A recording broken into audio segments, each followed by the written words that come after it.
Welcome সবাইকে নতুন ব্লগে অনেক অনেক ওয়েলকাম। ব্লগের দিনটা শুরু হয়েছিল এত সুন্দর একটা ওয়েদার দিয়ে, তখন সবে রোদটা গিয়ে মেঘটা করছে, বৃষ্টিটা হবে হবে বলতে বলতে কিছুক্ষণের মধ্যেই শুরু।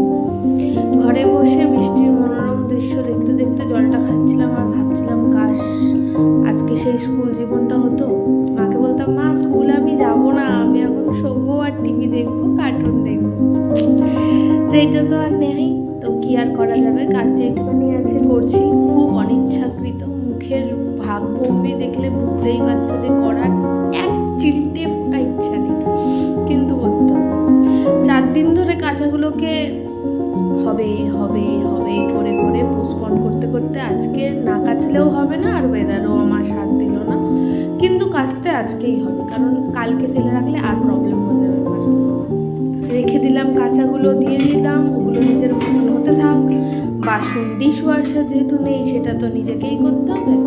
বাসনগুলো ধুয়ে মুছে যতক্ষণ না পরিষ্কার করতে পারছি, তাহলে থাকুক। আমার যে শাশুড়ি মা, উনি রান্নাঘরটা ক্লিন করতে পারছেন, কারণ রান্নার দায়িত্বটা ওনার, বাট আমি চেষ্টা করি, যেহেতু রান্নাটা একদমই আমি পারি না, রান্না বাদে যে কাজগুলো আমার দ্বারা সম্ভব সেগুলো আমি একটু মাঝে মাঝে ভাব পেলেই রান্নাঘরে ঢুকে করার চেষ্টা করি।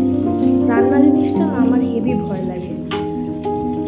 যাই হোক, হট করে মা সাড়া দিল যে ববি একটু রান্নাঘরে এইটা বসিয়েছি দেখ। মাঝে মাঝে নিজেকে রাঁধুনির মতন দেখানোর জন্য একটা ভিডিও ক্লিপ নিয়ে নিলাম। একদমই মনে করো না রান্নাটা আমি করেছি, আমার শাশুড়ি মাই করেছে। খালি বললো লেগে না যায় একটু দেখিস, আমি ঘরটা কখন ঘর মুছছি।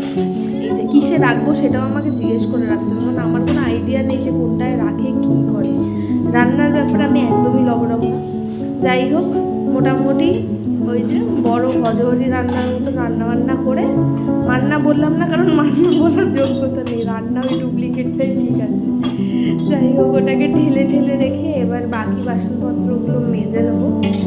আর আজকে গ্যাসটার অবস্থা দেখে আমার একদম ভালো লাগছিল না। যখন মায়ের বাকি রান্না হয়েই গেছে দেখলাম, তো ভাবলাম তাহলে এবার গ্যাসটাকে একটু পরিষ্কার করে নেওয়া যায়, কারণ মায়ের করতে করতে তাহলে অনেক বেলা হয়ে যাবে।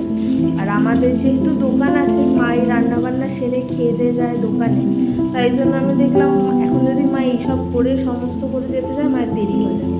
তাই রান্নাঘরটা মানে গুছিয়ে দিই। এই যে রান্না হয়ে গেছে, এই যে গ্যাসের জন্য আমি আবার লেগে পড়েছি সঙ্গে সঙ্গে। কিরকম একটা নোংরা নোংরা দাগ হয়ে গেছিলো, রোজই মোছা হয়, তাও যে কী করে হয় ভগবানই জানে। বাসনের সাথে সাথে গ্যাসটাকে একটু মেজে নিলাম। আর গ্যাসটা মাজলে তো আশেপাশে দেয়াল যা একটুখানি যা থাকে ওগুলো তো একটু মুছতেই হয়, কারণ রান্না করতে করতে তো একটু আধটু হলেও ছিটবেই। হলুদের দাগ, সাদা টাইলস ওপরের, নিচটা আমি আর সাদা বসানোর সাহসই করিনি। এই গ্রানাইটটা খুঁজতে আমার মোটামুটি 1.5 মাস লেগেছিলো, কারণ সেই সময় এই গ্রানাইটটা অ্যাভেলেবল ছিল না। আমি চেয়েছিলাম পুরো ব্ল্যাক, যাতে কোনো রকম দাগ ধাপ্পা কিছু সহজে না বসে। এই যে দেখতেই পাচ্ছ, অলমোস্ট তোমাদের সাথে গল্প করতে করতে আমার পুরো রান্নাঘরের গ্যাসটাও ক্লিয়ার হয়ে গেছে। রইল বাকি ওই উপরের ঝিপ দুটো আর একটাই করা, সেই দুটো একটু মেঝে নেবো।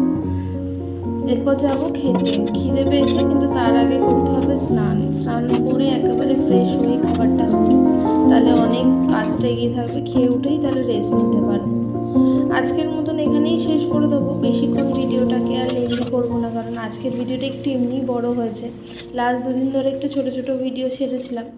আর এই যে দেখো সে কখন কাঁচা দিচ্ছি, এখনও কাটছে। যাই হোক, লাঞ্চে ছিল এই, তারপর খেয়ে নিয়েছিল ওষুধ। সবাই ভালো থেকো, আজকে ভিডিওটা এখানেই শেষ করলাম, বাই বাই।